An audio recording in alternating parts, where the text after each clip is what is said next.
আমৃত্যু ভালোবাসি তোকে সিজন 4 লেখিকা মাহবুবা তাসনিম পর্ব 2। রিহানের কথা শুনে হিমেল ও রিফাত দুজনেই সেদিকে তাকালো। তারপর রিফাত বলল, আব্বু বসো। রিহান ওদের পাশে বসলো। হিমেল বলল, আব্বু একটা কথা বলবো। রিহান বলল, হ্যাঁ বল, কি বলবি। হিমেল আমতা আমতা করে বলল, আসলে আব্বু কিভাবে যে বলি বুঝতে পারছি না। রিহান বলল, বাবার সাথে একটা কথা বলবি তাতেও এত কিন্তু খুঁজিস? আমি কি সেরকম বাবা নাকি রে? রিফাত বলল, ও কিছু না আব্বু, তুমি ওর কথা বাদ দাও তো। খাবার টেবিলে সবাই খাবার খাচ্ছে। দু একজন মাঝে মধ্যে কথা বলছে, প্রয়োজন ব্যতীত কেউ কোনো কথা বলছে না। পুতুল এক মনে খাবার খেয়ে যাচ্ছে। রিফাত মাঝে মধ্যে দু একবার পুতুলের দিকে তাকালেও কাউকে বুঝতে দিচ্ছে না। খাবার খাওয়া শেষ করে সবাই ড্রয়িং রুমে বসে আছে। মূলত হিমেল ও রিফাত বলেছে তাদের সবাইকে বসতে। সবাই ড্রয়িং রুমে, কিন্তু পুতুল নিজের রুমে চলে গেছে। রিফাত সেটা দেখেও না দেখার মতো চলে গেছে। রিফাত হিমেলের উদ্দেশ্যে বলল, লাগেজ খুলে সবারটা সবার কাছে দিয়ে দে। তখনই জুই এসে বলল, হিমেল ও রিফাত, তোরা কি কেউ জানিস জারিনকে কি চিনিস না নাকি? রিফাত বলল, আসলে সরি ফুপি, আমি চিনি না, হিমেল চিনতে পারে। তখনই জুই বলে উঠল, কি যে করিস না তোরা। জুই যখনই জারিনকে পরিচয় করিয়ে দিবে তার আগেই জারিন রিফাতের কাছে গিয়ে বলল, এই তুমি আমাকে চিনো না? রিফাত জারিনকে দেখে বলল, এই তুমি এখানে কি করছো? আসলেই তুমি একটা ফাজিল মেয়ে। হিমেল পাশ থেকে বলে উঠল, এই এত গা ঘেঁষে বসো না কেন, আমার ভাইয়ের বউ আছে কিন্তু। তুমি দূরত্ব বজায় রাখো। জারিন হিমেলকে উদ্দেশ্য করে বলল, সমস্যা নাই, আমি তোমার বউ হয়ে যাব। হিমেল চোখ বড় বড় করে তাকিয়ে আছে। রিফাতের হাসি আর দেখে কে? রিফাতের সঙ্গে ড্রয়িং রুমের সকলেই হাসছে, কিন্তু জুই, রিফাত ও হিমেলের দিকে প্রশ্নবোধক দৃষ্টিতে চেয়ে আছে। কিছু ভেবে বলেই ফেলল, এই তোরা কি করে ওকে চিনিস? হিমেল বলল, চিনব না কেন, একটা ফাজিল মেয়ে, কোনো ম্যানার্স জানে না। জুই বলল, মাত্রই তো বললি চিনিস না, আর ও কি করেছে? হিমেল যখনই মুখ ফুটে সব বলবে তার আগেই রিফাত হিমেলের মুখ চেপে ধরল। হিমেল বলেছে ঠিকই, কিন্তু কেউ সেটা শুনতে পারছে না আর বুঝতেও পারছে না। রিফাত হিমেলের মুখ চেপে ধরেই বলল, আরে হিমেল, এইটাই হয়তোবা জারিন। কি ফুপি, ঠিক বলেছি তো? জুই বলল, এক্স্যাক্টলি। রিফাত হিমেলের মুখ চেপে ধরে বলল, মুখ ছাড়ছি, তবে কোনো কথা বলবি না। পাশ থেকে রিহান বলল, কি করছো এসব? এভাবে কেউ ঝগড়া করে? রিফাত হিমেলকে ছেড়ে দিল। তারপর লাগেজ খুলে যার যার জন্য যে যে জিনিস এনেছে সবাইকে সব বুঝিয়ে দিল। ওরা মূলত অনেক কাজিনদেরকেই চিনে না, তার জন্য অনেকগুলো ঘড়ি এনেছে, আর সেগুলোর ভিতরে লেডিস ও ছেলেদের ঘড়ি দুটোই আছে। সেখান থেকে একটা লেডিস ঘড়ি জারিনের দিকে এগিয়ে দিয়ে বলল, নাও, এটা তোমার জন্য। সবার গিফট সবাইকে দেওয়ার পর পুতুলের গিফট দেওয়াটাই বাকি আছে। রিফাত হিমেলকে উদ্দেশ্য করে বলল, এই হিমেল, পুতুলকে ডাক। হিমেল পুতুলকে ডাকলো, কিন্তু পুতুল আসলো না। হয়তোবা পুতুল শুনতেই পায়নি। রিফাত পুতুলের গিফট সমেত উপরে চলে গেল। গিয়েই দেখলো পুতুল কিছু একটা করছে, কিন্তু কি করছে বোঝা যাচ্ছে না। রিফাত দেখার প্রয়োজন মনে করলো না।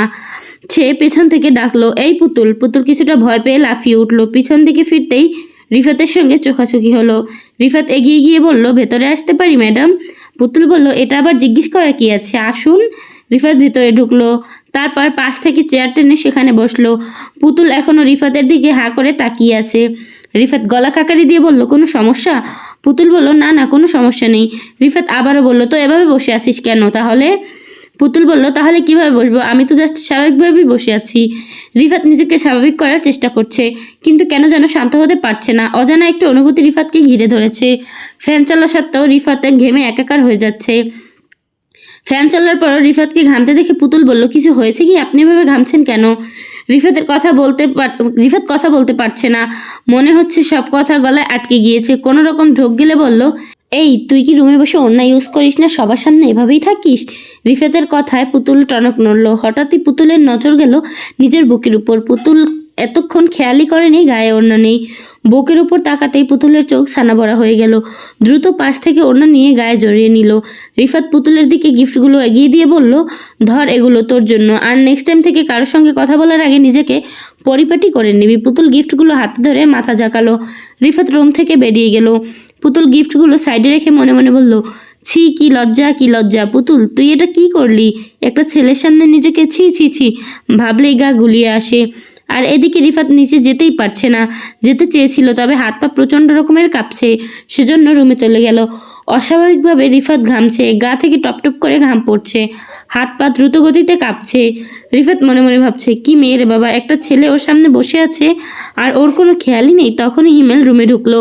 রিফাতকে বসে থাকতে দেখে বলল, এই ভাই তুই পুতুলকে কি বলেছিস? রিফাত কপাল কুঁচকে বলল, আমি আবার ওকে কি বললাম আর কি বললাম? হিমেল বলল, তাহলে বাসায় যাইতে চাইছে কেন?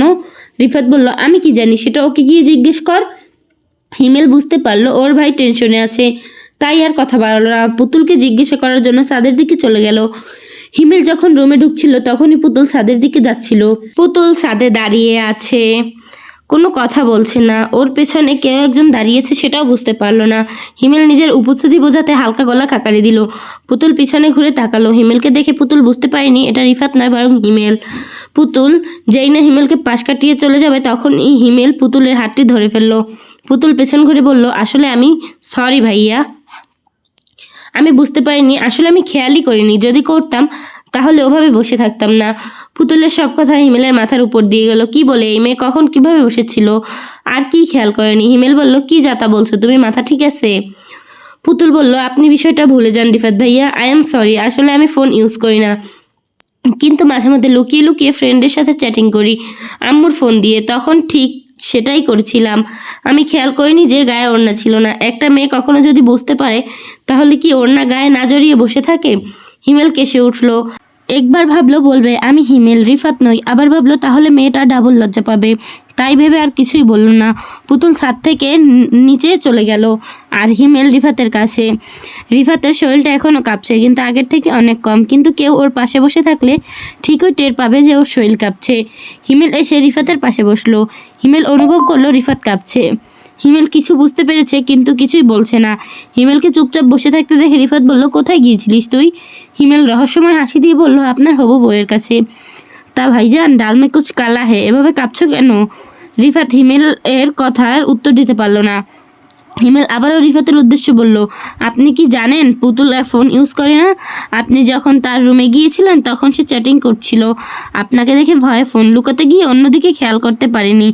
রিফাত ভুরু গুটিয়ে বলল, অন্যদিকে কোন দিকে ঠিক বুঝলাম না। সো ভালোবাসার পাঠিগারা, আজকের পর্ব এই পর্যন্তই। পরবর্তী পর্ব দ্রুত পাওয়ার জন্য চ্যানেলটি সাবস্ক্রাইব করে একটি লাইক একটি কমেন্ট করে যাবে আর শেয়ার করতে ভুলবে না। বেশি বেশি লাইক কমেন্ট হলে গল্প খুব দ্রুত চলে আসবে।